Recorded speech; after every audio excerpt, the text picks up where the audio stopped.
حضرت بابا نظام الدین اولیاء رحمۃ اللہ تعالیٰ علیہ کے خلیفہ ہیں حضرت نصیر الدین چراغ. اور سچ بات یہ ہے کہ جن لوگوں نے دین کی روح کو پایا ہے نا وہ اہل تصوف ہیں. اہل تصوف نے کبھی نفرتیں نہیں بانٹی. انہوں نے کبھی دین کو اپنے مقاصد کے لیے سیڑھی نہیں بنایا.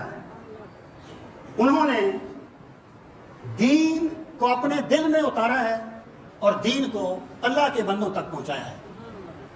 یہی وجہ ہے کہ اگر کسی نے کافروں کو مسلمان کیا ہے تو وہ یا صوفیہ نے کیا ہے یا صوفیہ کے قدموں میں بیٹھنے والوں نے کیا ہے. بات علم کی نہیں ہوتی. علم بڑے بڑے ہوتے ہیں. حاصل کیا ہے علم کا؟ نتیجہ کیا ہے؟ اگر ایک بندے کے پاس علم تو بہت ہے اور وہ یہ کہے کہ اب میں اس نتیجے پر پہنچا ہوں کہ نماز پڑھنی ضروری نہیں ہے، بخدا یہ سچی بات ہے. یہ مجھے ایک بندے نے کہا تھا کہ پہلے میں بھٹکا ہوا تھا، میں یہ تھا، میں وہ تھا، اب میں نے حقیقت کو پا لیا، میں نماز نہیں پڑھتا. کیا فائدہ اس علم کا جو تجھے نماز سے دور کر دے؟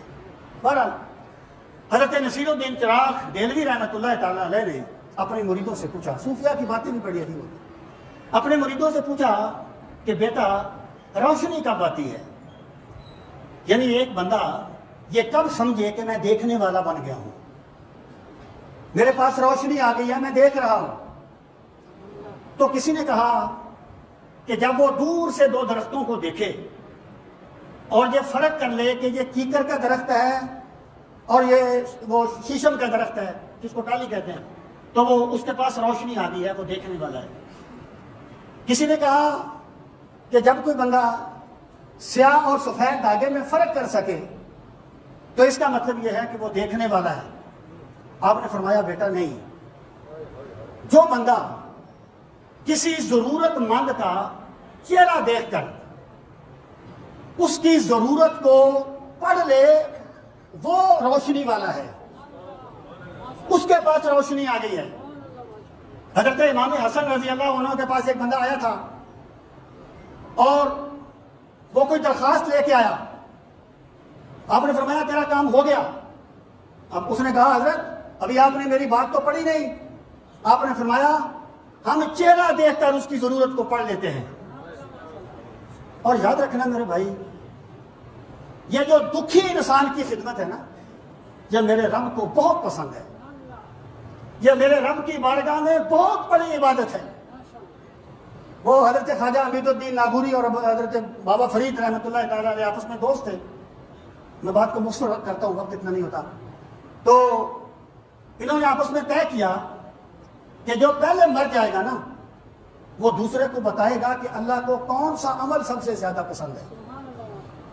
حضرت بابا فرید کا انتقال پہلے ہو گیا. حضرت خواجہ امید الدین ناگوری رحمۃ اللہ علیہ آئے اور ایک چٹ لے کے رکھ دی مزار پر چادر کے نیچے کہ بابا جی آپ نے ایک وعدہ کیا تھا، اب بتائیے کہ اللہ کو کون سی نیکی بہت زیادہ پسند ہے. یہ جو ہمارے صوفیات ہیں نا، یہ علم پہلے حاصل کرتے تھے، تصوف کی منزلیں بعد میں طے کرتے تھے. تو حضرت خواجہ امید الدین ناگوری نے جب وہ چٹ رکھی تو پھر انہوں نے بعد میں وہ چٹ اٹھائی تو اس پہ لکھا ہوا تھا جملہ فنون شیخ نیر زد بقام خس راحت بدل رساں کہ ہمیں مشربست و بست.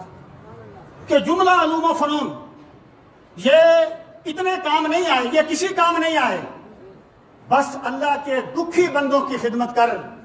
اللہ کو اس سے بڑھ کر کوئی عبادت پسند نہیں ہے. بھائی کسی کا مال ضبط کر کے، کسی غریب کا حق مار کے بڑی بڑی قربانیاں کر دینا، لوگوں میں تو اپنی تعریفیں کروا سکتے ہو، اللہ کی بارگاہ میں زیرو ہو جاؤ. تو مخلوق خدا کی خدمت کرنا، اللہ کے بندوں کی خدمت کرنا، دکھیوں کے دکھ بانٹنا، یہ وہ عبادت ہے جو میرے رب کو بہت زیادہ پسند ہے. اللہ تعالی ہمیں دین کا فہم صحیح نصیب فرمائے. وما علینا الا البلاغ المبین.